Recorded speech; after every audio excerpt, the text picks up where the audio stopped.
What up, YouTube? What up, YouTube? It's your boy, the author. Right back at that ass again. Here's another one. I just thought I'd make a quick, brief video, man. The holidays are coming up, so I'm doing a video marathon. Dropping about 3 or 4 in a row for you. I was just going to drop 3, man, but something struck me as I was thinking about dropping this other video for you. Something crossed my mind, and that's the notion about the quote-unquote coon culture. That I don't know if you've heard that or not, where certain so-called, certain so-called, what do you call them? What's the word I'm looking for? So-called pro-black, if you want to call them, or truth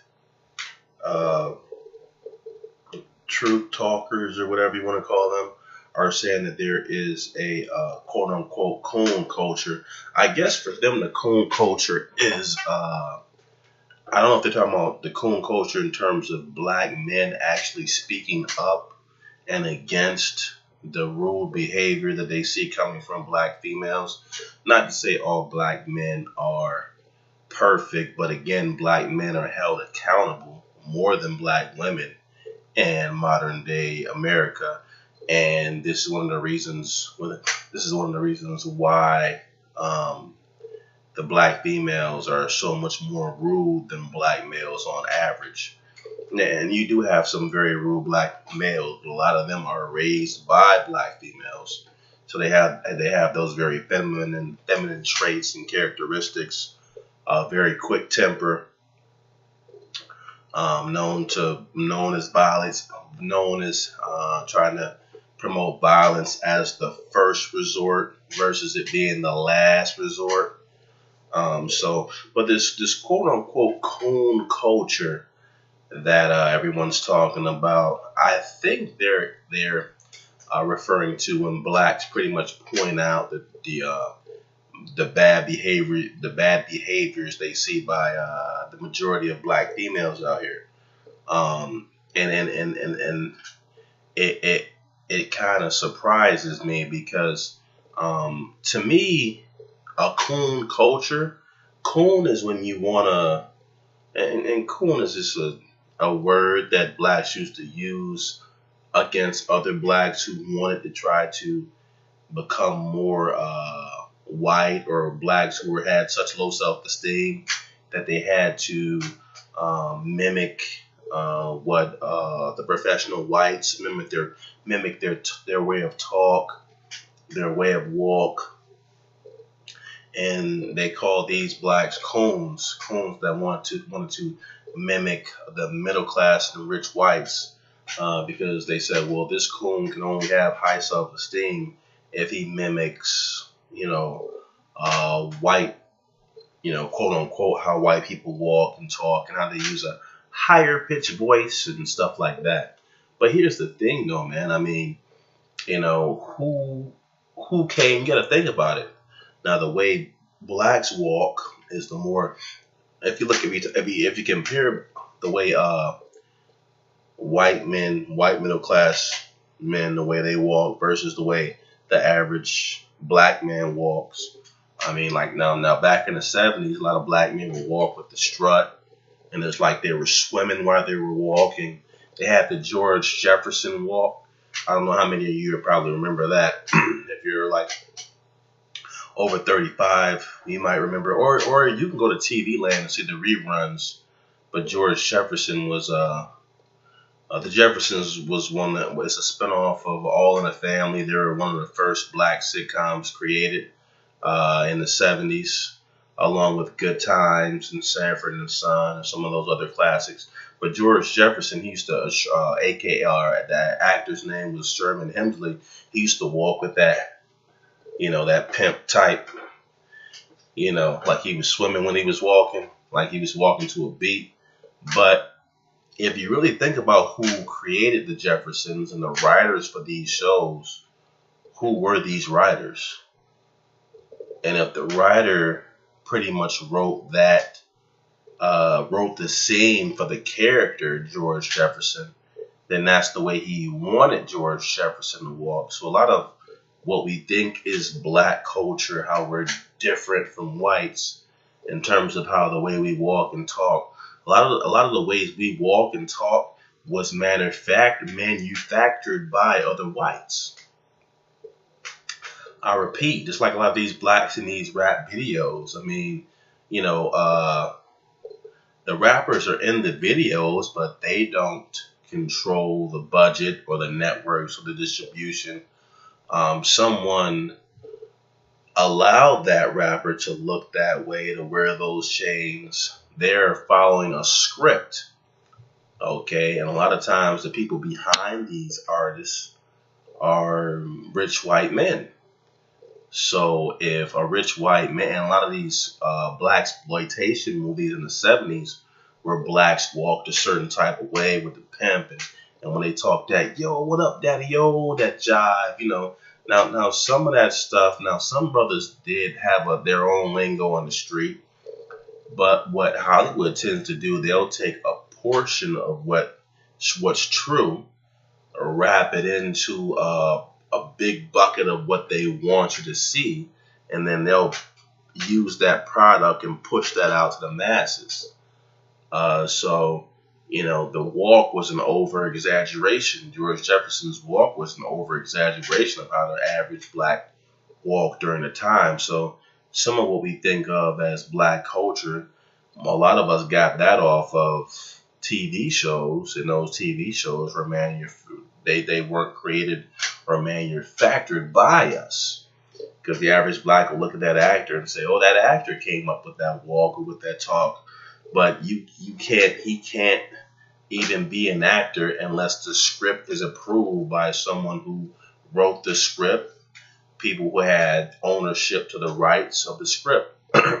So, you know, like they say, certain whites, when they walk, they hold their asses tight, and blacks don't walk that way, so on and so forth. But you have to think about what's been manufactured and what's actual reality. But anyway, coons were looked at as people who tried to manufacture or copy the white way of talking and walking. So, you know, if a black if a black man spoke and his English wasn't the best, then, you know, that's more black. If he spoke correct English, then that was white, and things of that nature. But here's the thing, man. I think a coon is someone who goes out of their way to look like someone else, and that's the only way they can keep their self-esteem up. Hence the example, black women with weaves. Now their hair is naturally curly, but they wear the weaves when they purchase the hair from India or wherever, and they attach it to their heads.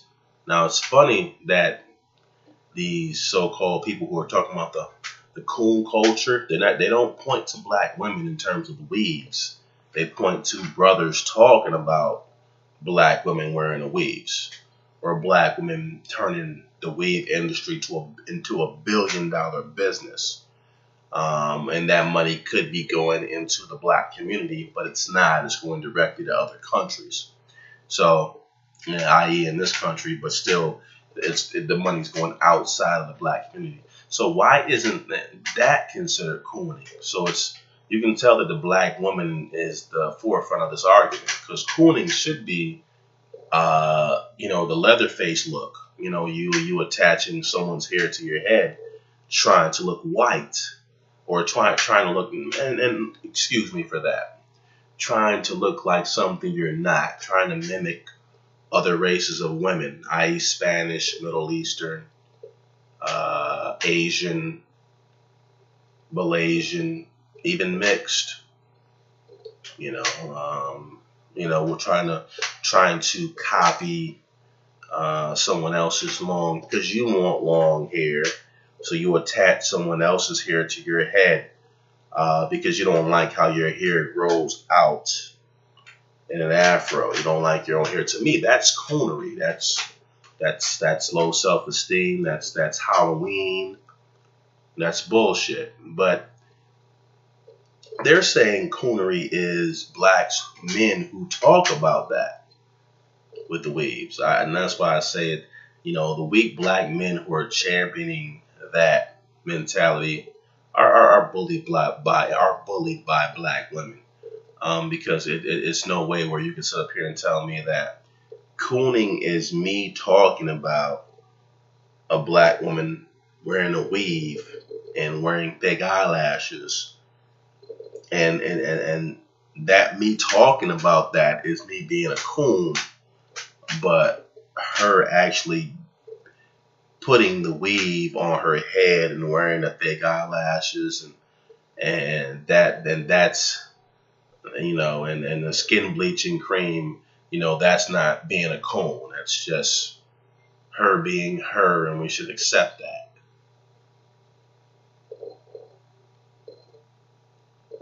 I'm really baffled by that, by the quote unquote coon definition. As to what I think that I see now, if anyone else has a better definition of what's going on, please, make a comment below and let me know. But from what I hear, this quote unquote, the emergence of the coon culture is mostly with weak black men pointing at other black men who are pointing out the imperfections of the black women.